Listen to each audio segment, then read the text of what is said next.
Lucas, ta formation pour devenir un maître Math Jedi dès aujourd'hui se poursuit. Oui, maître. Merci, maître. Voici le 41e exercice.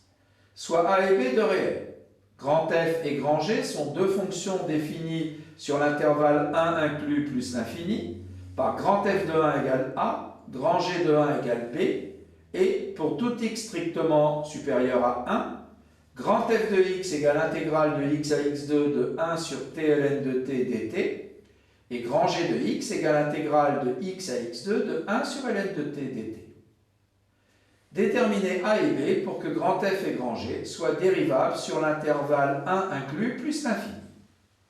À réfléchir là-dessus, t'employer tu dois. Bon, alors il faut commencer par prouver que grand F et grand G existent. Un chemin très positif tu entreprends. Alors, notons petit f, la fonction qui a t associe 1 sur t ln de t. Et notons petit g, la fonction qui a t associe 1 sur ln de t. Pour x strictement supérieur à 1, je sais que x est strictement inférieur à x carré. Et donc, l'intervalle fermé x carré est inclus dans l'intervalle ouvert 1 plus l'infini.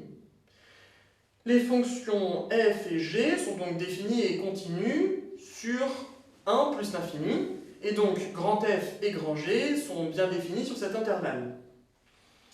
Mais pour étudier la dérivabilité de grand F, on va d'abord étudier sa continuité.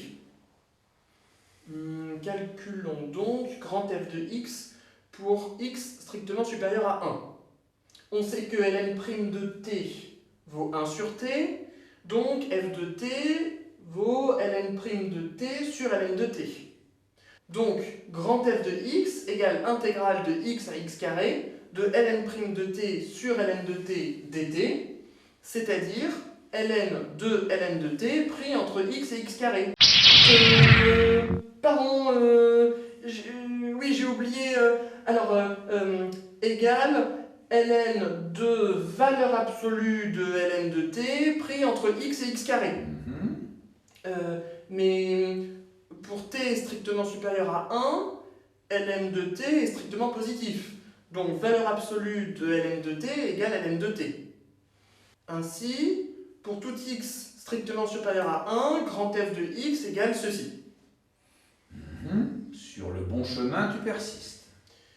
Maintenant, grâce aux propriétés de la fonction ln, on obtient que grand F de x égale ceci, c'est-à-dire cela. Ah, et là je peux simplifier, ça fait ln de 2. Donc, grand F de x, qui vaut cette intégrale, en fait, ça vaut ln de 2. On a donc, pour tout x strictement supérieur à 1, grand F de x égale ln de 2. Donc, pour que grand F soit continu en 1, bon, en fait, en 1+, mais comme 1 est la borne inférieure, on parle de continuité en 1. Il faut et il suffit que A vaille ln de 2. Donc, grand F est dérivable sur l'intervalle 1 inclus plus l'infini, comme fonction constante, et sa dérivée est donc la fonction nulle. Continuons ainsi. Voilà, étudions maintenant la continuité de grand G en 1. Que pourrais-je faire? La fonction grand F, précédemment étudiée, a été... Ah, on va donc utiliser la fonction grand F, c'est rusé. Alors, pour t strictement supérieur à 1, t ln de t est strictement positif.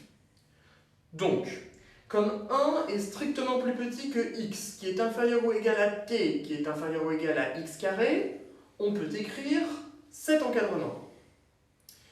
Comme x est strictement plus petit que x carré, par croissance de l'intégrale, je peux dire qu'on a cet encadrement.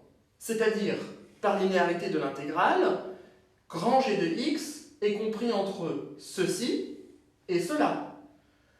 Donc, j'obtiens cet encadrement Et là, je peux utiliser ce que j'ai fait précédemment, grand f de x égale ln de 2, et j'obtiens cet encadrement. Donc maintenant, grâce au théorème d'encadrement, j'obtiens que la limite quand x tend vers 1 de grand G de x vaut ln de 2. Et donc il suffit que petit b vaille ln de 2 pour que grand G soit continu en 1. Du but, nous approchons. Alors étudions enfin la dérivabilité de grand G sur l'intervalle ouvert 1 plus l'infini. Notons phi, une primitive de la fonction qui a t associe 1 sur ln de t, sur l'intervalle ouvert 1 plus l'infini. On a donc, pour tout x strictement supérieur à 1, grand G de x égale phi de x carré moins phi de x. Grand G est continu et dérivable sur l'intervalle ouvert 1 plus l'infini en tant que fonction intégrale d'une fonction continue. Mais c'est en 1 que les choses se compliquent.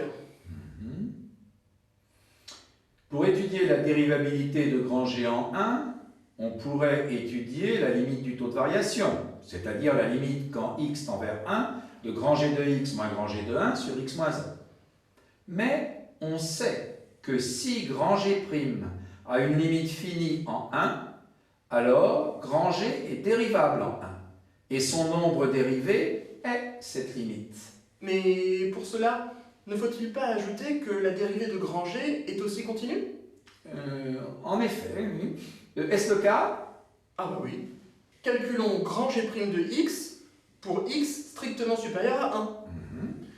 J'ai que grand G' de x est égal à 2x fois phi' de x carré moins phi' de x, c'est-à-dire ceci, c'est-à-dire cela, c'est-à-dire x moins 1 sur ln de x. Mais je sais que la limite quand x tend vers 1 de ln de x sur x moins 1 vaut 1.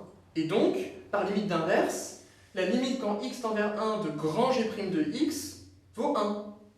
Donc grand G est dérivable sur l'intervalle 1 inclus plus l'infini, et grand G' de 1 vaut 1. Autre chose à dire, tu as? Non, maître. À son terme, ta résolution est arrivée. Que la force mathématique soit avec toi.